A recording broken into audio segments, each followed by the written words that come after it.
मायूस न हो अहले ज़मीं अपने खुदा से, मायूस न हो अहले ज़मीं अपने खुदा से, तकदीर भी बदल जाते हैं मुतदर की दुआ से, तकदीर भी बदल जाते हैं मुतदर की दुआ से। मैं तौलिब मौला हूँ मेरे आशिक निराला, मैं तौलिब मौला हूँ मेरे आशिक निराला, जुमला जहां जिसके तजल्ली से उजाला, जुमला जहां जिसके तजल्ली से उजाला। তারা অত্যন্ত পেরেশানিতে পড়ে গেলেন। হায় হায়, এই মুহূর্তে কি করা যায়? এত বড় ভারী পাথর ধাক্কায় তো সরানো আমাদের পক্ষে সম্ভব না। আমার কারো কাছে যে টেলিফোন করে জানাইবো পাহাড়ি উপত্যকায় এত নম্বর খন্ডেন, এত নম্বর করতে আমরা আবদ্ধ হয়ে আছি, আমাদের মুক্তি করে নিয়ে যাও। তারা তো ভয়াবহ পরিস্থিতিতে পড়ে গেলেন। নবীজি সাল্লাল্লাহু আলাইহি ওয়াসাল্লাম বলেন, হঠাৎ করে তাদের মাথায় বুদ্ধি আসলো। তারা চিন্তা করতেছেন, ও ভাই, আমাদের কে কি ভালো কাজ করেছো, ভালো কাজের বিনিময়ে আল্লাহ রাব্বুল আলামিনের কাছে সাহায্য চাও, ভালো কাজের উসিলায়। দেখো মহান রব্বুল আলামিন আমাদের জন্য মুক্তির কোন ব্যবস্থা করে দেয় কিনা। তারা একদম বলতেছে, আল্লাহ রব্বুল আলামিন, ও আল্লাহ, আমার একটা অভ্যাস ছিল, আমি আমার বকরিগুলো জমিনে চড়ানোর পর সন্ধ্যাবেলা বকরিগুলো নিয়ে আসতাম, আনার পরে এটার দুধ দহন করতাম, দুধ দহন করার পর দুধ গরম করতাম আমি নিজ হাতে। দুধ গরম করে দুধের বাটি আমার বাবা মার কাছে নিয়ে যাইতাম। বাবা মা প্রথম খাওয়ার পর আমি আমার সন্তানদেরকে দিতাম। রব্বুল আলামিন একদিনের ঘটনা গো মাওলা, আমি বকরিগুলোর পেট ভরতে দেরি হয়ে গেছে, গভীর রজনীতে বকরিগুলো নিয়ে বাড়িতে আসছে। আসার পর দুধ দহন করলাম, দুধ গরম করলাম, গরম করার পরে মার কাছে গেলাম, গিয়া দেখি আমার মা ঘুমাই গেছে। রব্বুল আলামিন আমার সন্তানগুলো পেটের খিদায় আমার পায়ের নিচে তারা গড়াগড়ি করে কাঁদতেছে। কিন্তু আমার একটা অভ্যাস ছিল, আমি কোনো কিছু নিয়ে আসলে প্রথমে বাবা মাকে দিতাম, তারপরে আমার সন্তানদেরকে দিতাম। আমার কেন যেন ভালো লাগে না আমার বাবা মাকে না দিয়া সন্তানদেরকে আমি খাওয়াই। রব্বুল আলামিন ওই দিন আমার সন্তান না খাইয়া কাঁদতে কাঁদতে ঘুমায় গেছে। সকালবেলা যখন ফজরের আযান হইল, আমার মার যখন চোখে ঘুম ভেঙে গেল, মাকে প্রথম খাবার দিলাম। রব্বুল আলামিন, আমার এই কাজটা যদি তোমার সন্তুষ্টির জন্য করে থাকি, তুমি মুক্তির ব্যবস্থা করে দাও।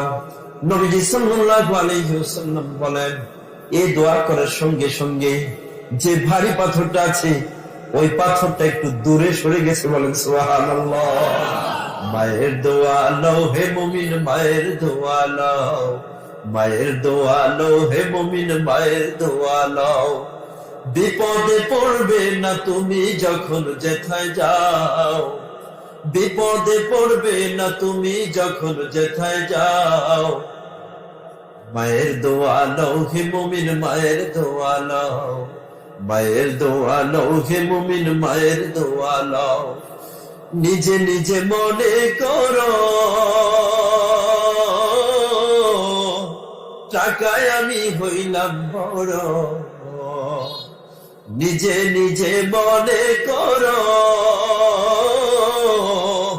টাকায় আমি হইলাম বড়।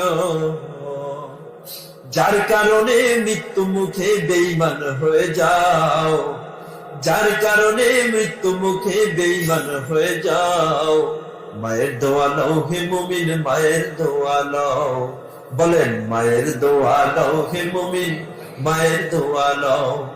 বিপদে পড়বে না তুমি যখন যেথায় যাও, বিপদে পড়বে না তুমি যখন যেথায় যাও। মায়ের দোয়া লও হে মুমিন, মায়ের দোয়া লও, মায়ের দোয়া লও হে মুমিন, মায়ের দোয়া লও। আয় বর্তমান সমাজে বুড়া যারা, তাদের তো কোনো মূল্যই নাই। কথা ঠিক না? মসজিদে মূল্য নাই, সমাজে মূল্য নাই, ওয়াজে মূল্য নাই, সংসারে মূল্য নাই। বুড়াদেরকে ডেট ফেল করিয়া ওরা সমাজ থেকে একদম বিচ্ছিন্ন করে দিচ্ছে। অথচ নবীজি সাল্লাল্লাহু আলাইহি ওয়াসাল্লাম বলেন, মান লাম ইউবাজ্জিল সগীরানা ওয়া ইয়ারহাম কাবীরানা ওয়া ইয়ারিফ আলিমানা ফালাইসা মিন্নি। আল্লাহর রাসূল বলতেছেন, ও আমার উম্মতেরা, তোমাদের সমাজের বুড়াদেরকে যে ডেট ফেল বইলা ফালাই দিছো, তোমরা গুরুত্বপূর্ণ একটা বিষয় খেয়াল রাখো। যারা ছোটদেরকে স্নেহ করবে না, বড়দেরকে সম্মান করবে না, আলেমদেরকে শ্রদ্ধা করবে না, আল্লাহর রাসূল বলেন তারা আমার উম্মতি না। বলেন নাউজুবিল্লাহ। বাবা বৃদ্ধ হয়ে গেছে, বর্তমান পরিস্থিতি একটু নিজেরা ক্যালকুলেশন করি, একটু চিন্তা ভাবনা করি। এই যে যৌবনকাল রয়েছে, কামাই করতেছি, সন্তানদেরকে খাওয়াইতেছি। আমার বাবা মার যখন যৌবনকাল ছিল তখন মা তো পাক করে আমাকে খাওয়াইতো, বাবা কামাই করে নিয়ে আসতো। এমন ফলের সিজন যায়, বাবা মার মুখে একটা কুয়া কমলাও ঝুটে না। কথা ঠিক? কমলা চতুর্দিক দিয়ে কমলা খাইতেছে, বাবা মার নসিবে এক কুয়া কমলা আসে না, একটা কলা আসে না, একটা আপেল আসে না। তো কি ধরনের পরিস্থিতি হয়ে গেছে, আমরা কি করলাম, কিভাবে চলতেছি? আলহামদুলিল্লাহ ভাই, একটি গুড নিউজ। আজকের প্রধান মেহমান, আজকের প্রধান বক্তা, তিনি আমাদের মাঝে এসে উপস্থিত হয়েছেন। সকলেই বলে আলহামদুলিল্লাহ। কিছুক্ষণ পরে ইনশাআল্লাহ তিনি আসবেন, খুব চমৎকার আলোচনা করেন। আমরা আখিরি মোনাজাত পর্যন্ত থাকবো তো সবাই ইনশাআল্লাহ। আল্লাহ তাওফীক দান করেন, সকলেই বলে আমিন। নবীজি সাল্লাল্লাহু আলাইহি ওয়াসাল্লাম বলেন, ওই যে পাথরের টুকরা একটু দূরে সরে গেল, এখন বাহির থেকে একটু আলো ভিতরে আসে, কিন্তু ভিতর থেকে বাহির হওয়ার মতো পর্যাপ্ত পরিমাণ ফাঁকা হয় নাই। নবীজি সাল্লাল্লাহু আলাইহি ওয়াসাল্লাম বলেন, এরপর আরেকজন দোয়া করতেছে, আল্লাহ রব্বুল আলামিন, আমার ঘনিষ্ঠ এক বোন, এই বোনের সাথে আমার অপকর্ম করার জন্য সব বন্দোবস্ত হয়ে গেছে।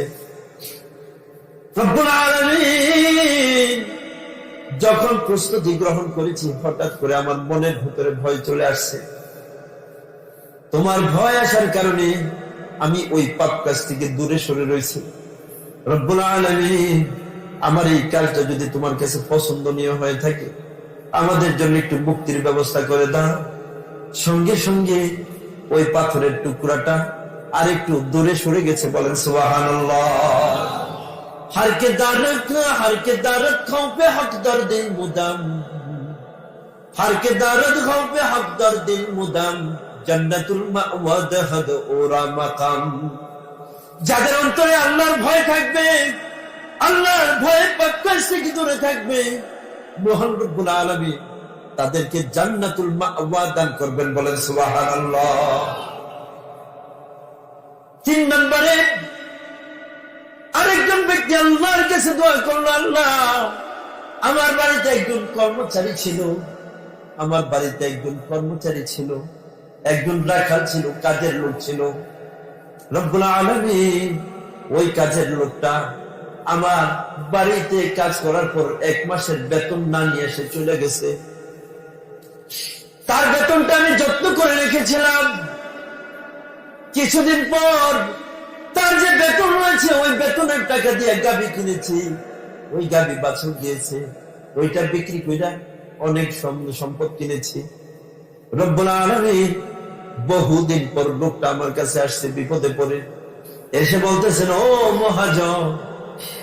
মহাজন, আমার ব্যাপারে আপনি আল্লাহকে ভয় করেন। আমি দীর্ঘদিন আগে 1 মাস চাকরি করে আপনার বাড়ি থেকে চলে গিয়েছিলাম, 1 মাসের বেতন আপনার কাছে এখন পাবো, মেহেরবানি করে আপনি আমার বেতনটা দিয়ে দেন। তখন ওই লোকটা বলতেছে, ও ভাই, এই যে বাড়িতে কতগুলো গরু দেখতেছো, গাভী দেখতেছো, এই যে গোলা ভরা দাম দেখতেছো, এই যে জমিগুলো দেখতেছো, এগুলা সব কিছু তোমার। বলতেছে, ও ভাই, আপনি আমার সাথে উপহাস করতেছেন। আমি যে টাকা বেতন পাবো, এই টাকা দিয়ে হয়তো একটা গাভী কিনা যাবে, কিন্তু এত কিছু তো করা সম্ভব নয়। তিনি বলতেছেন, ভাই, আপনি যাওয়ার পরে আপনার টাকা দিয়ে গাভী কিনেছিলাম, আপনার গাভী থেকে এত কিছু হয়ে গেছে, এগুলো আপনার জন্য আপনি নিয়ে যান, আপনি মনে কিছু নিয়েন না। ওই লোকটা সবকিছু পাওয়ার পরে আনন্দে আত্মহারা। এখন বলতেছে, রব্বুল আলামিন, আমার এই কাজগুলো যদি তোমার সন্তুষ্টির জন্য হয়ে থাকে, তুমি মেহেরবানি করে আমাদের জন্য মুক্তির ব্যবস্থা করে দাও। নবীজি সাল্লাল্লাহু আলাইহি ওয়াসাল্লাম বলেন, সঙ্গে সঙ্গে পাথরটা একটু দূরে সরে গেল। এখন তারা 13 জন ওই পাহাড়ের গর্ত থেকে বের হয়ে গেছে। বলেন সুবহানাল্লাহ। যে কথা বলতেছিলাম, নবীজি সাল্লাল্লাহু আলাইহি ওয়াসাল্লাম বলেন, বাবা মা খুশি হইলে কে খুশি থাকেন? জোরে বলুন। বাবা মা খুশি হইলে আল্লাহ খুশি থাকে। আল্লাহ যদি খুশি থাকে, বান্দা দুনিয়ার বুকে কখনো কোনো জায়গায় বিপদে পড়বে না। জোরে বলুন কথা ঠিক না? আর আল্লাহ যদি নারাজ হয়ে যায়, বাবা মা অসন্তুষ্ট হলে, বাবা মা সন্তানের উপর রাগ করলে, আল্লাহ ওই সন্তানের উপর রাগ করে। আর আল্লাহ যদি কোন সন্তানের উপর রাগ করে, ওই সন্তান কিন্তু দুনিয়াতে কোনোদিন শান্তিতে থাকতে পারবে না। জোরে বলুন কথা ঠিক না? হযরত আব্দুল্লাহ ইবনে আব্বাস রাদিয়াল্লাহু আনহু থেকে বর্ণিত বাইহাকী শরীফের হাদিস, মা মিন ওয়ালাদিন বারিন ইয়ানজুরু ইলা ওয়ালিদাইহি নাযরাতা রাহমাতিন ইল্লা জাআলাল্লাহু বিকুল্লি নাযরাতিন হাজ্জাতান মাবরুরা। আল্লাহর রাসূল বলেন, ও আমার উম্মতরা, তোমরা শুনে রাখো, তোমরা যারা প্রতিদিন বাবা মার দিকে রহমতের দৃষ্টিতে তাকাও, ভালোবাসার দৃষ্টিতে তাকাও, আল্লাহ রাব্বুল আলামিন তোমাদের আমলনামায় একটি কবুল হজ্জের সওয়াব লিখে দিবেন। বলেন সুবহানাল্লাহ। সাহাবায়ে কেরাম প্রশ্ন করলেন, ইয়া রাসূলুল্লাহ, যদি কোনো সন্তান প্রতিদিন 100 বার তার বাবা মার দিকে তাকায়, তার আমলনামায় কি বাবা মার দিকে তাকানোর কারণে 100 কবুল হজ্জের সওয়াব হবে নাকি? নবীজি সাল্লাল্লাহু আলাইহি ওয়াসাল্লাম বলতেছেন, হ্যাঁ হ্যাঁ, তোমরা যদি 100 বার তাকাও, আল্লাহ রাব্বুল আলামিন তোমাদের আমলনামায় 100 কবুল হজ্জের সওয়াব লিখে দিবেন। বলেন সুবহানাল্লাহ।